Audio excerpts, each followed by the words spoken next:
State tax policies forcing people to decide to move. In New York alone, 63,000 folks packed up and headed south to Florida last year. Joining me now, Steve Moore, chief economist at the Heritage Foundation. Steve, I want you to listen to the New York State Republican chairman who's frustrated. He thinks he knows what's going on. Watch. When we look at the last 10 years, we've lost over 1 million tax-paying New Yorkers. Our governor has blamed the weather, but really, at the end of the day, it's because they don't have a state income tax, and New York is a high-tax state. If you look at states that are taxing less, they are growing. After the next census, New York and California are the states that are proposed to lose 2 seats in Congress, and Florida and Texas continue to be on fire and growing.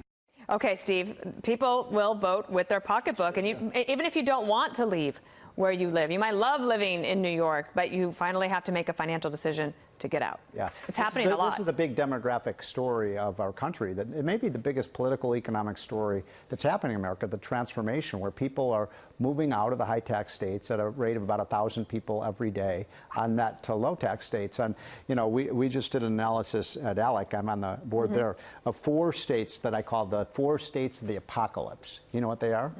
New York, New Jersey, Connecticut, and my home state of Illinois. Just getting clobbered. I mean, and why is it apocalyptic? Well, because they have the highest taxes. They actually have huge budget problems, even though they have high taxes. And, you know, people are, where are those people leaving to? Where are they going? Well, certainly Florida. I mean, Florida, you try to buy real estate in Florida now, everybody's moving there.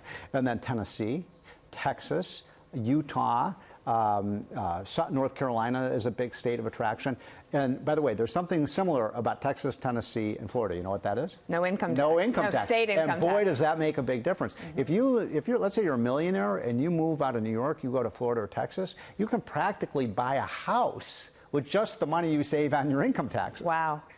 So it's well, and that's all happening. And while America looks at the fact that we have this amazing, strong economy. Now, there are some signs that a recession may be looming. Right? We've got the weak manufacturing numbers, the tariff fight, the no trade deal, but retail sales are really strong, and consumer confidence is up. Good. So, what do you think is going on with the economy writ large? By the way, just one quick thing on the states. Isn't it interesting, the states that people are leaving from, those are the most, quote, progressive states, right? And yet you've got all these Democrats saying, oh, let's make America look more like New York and New Jersey. No, we should make America look more like Texas and Tennessee and Florida. Now, on the economy, I'm with Larry Kudlow. I don't see a recession anywhere around the horizon.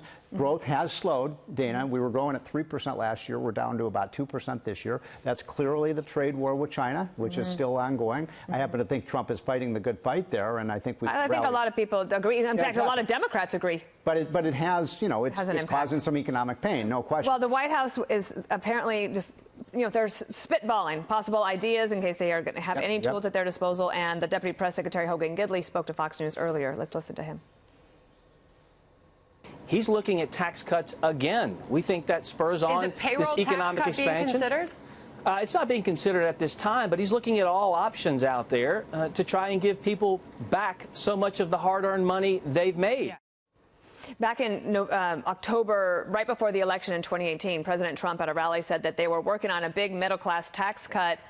And I wonder if this is part of just the thinking as they provide the president options in case he decides he needs to do something. Well, there is some talk of it, no question about it. You know, my sources at the White House say they're looking at various options. One is maybe a payroll tax cut.